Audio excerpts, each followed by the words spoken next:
Okay, so here you are with however many jumps you have, hopefully at least 200, and you're ready to learn how to really fly. Hopefully you found a coach that is experienced and qualified, but now you need to get the right gear. Wingsuit flying requires that you adapt your equipment to the practice. Wingsuit experts, professionals, instructors, all adhere to these standards. Having the right gear relates to two things. First, your parachute system, and secondly, your wingsuit. Having both of these correct will set you up for success. Let's start with the wingsuit. So weirdly, small wingsuits aren't actually easier to fly than big wingsuits. No kidding. The reason for this is because a small wingsuit simply has less surface area for you to lay on. Think of it as being a mattress in a pool. A small mattress will be easily influenced and will tip back and forth more easily than a large mattress. So a bigger wingsuit is essentially a bigger, more stable mattress to lie on. The point of a small wingsuit isn't necessarily to be easy to pilot. The point, and our main concern here, is having a minimum amount of surface area to wrestle with when things get weird. So pick a small wingsuit that is widely recognized as first flight course appropriate for at least your first couple of jumps. Now onto your parachute system and a few other requirements you may not already be using. For your first wingsuit jumps, the following equipment is considered essential: an AAD, RSL or MARD system, a docile and non-elliptical main parachute, very lightly loaded, an 8 to 9 foot bridle, a chest strap or mud flap mounted visual altimeter, and your audible, which is secondary to your visual altimeter. The following are gear recommendations that we strongly encourage but are not required. A 28 to 30 inch pilot chute. We prefer a centered toroidal shaped pilot chute, which has proven to be more stable. Semi-stowless deployment bags, which can provide more consistent line tension during deployment. An open corner modification to your container. And square pillow handles are the best for your emergency handles.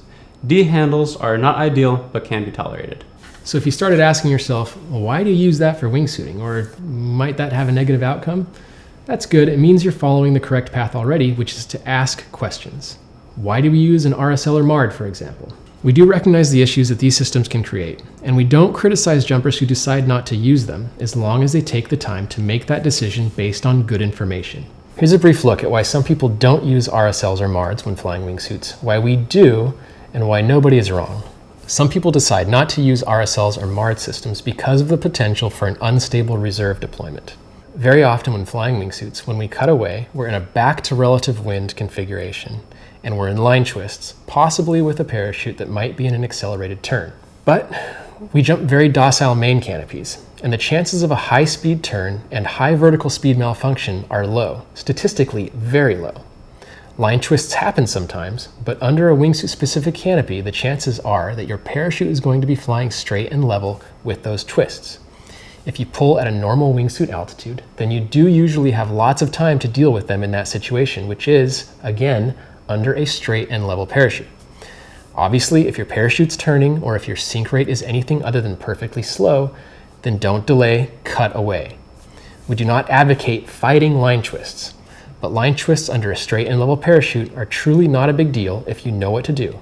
And cutting away is, in our opinion, always a big deal no matter what. So personally, if I can't solve those twists, then I want my reserve out immediately. If my parachute is turning, I want my reserve out immediately. For me, it's more important to have a quick reserve deployment at the highest possible altitude than it is to have a perfectly stable one. So remember, even a stable reserve deployment can result in more line twists. So my personal plan, for now at least, is to get my reserve open as soon as possible. MARDs and RSLs can be problematic because wingsuit cutaways seem to occur most often with the pilot in a back to relative wind configuration. Because of the way we sit under canopy and line twists, and the surface area distribution of our wingsuits, when we're locked in line twists, we are almost invariably facing backwards. Cutting away from this configuration means that the RSL or MARD will drag the reserve PC and bridle and then free bag across our backs, up our back, or across the back of our head. Entanglements can and have occurred. Secondly, this is an inherently unstable position to deploy in, and unstable reserve deployments are more likely to result in line twists. Line twists under reserve, low, particularly if a turn ensues, are not so desirable. It's a personal decision that each jumper needs to make. We choose to use our RSLs and MARDs. You can decide what you want to do after your first flight course.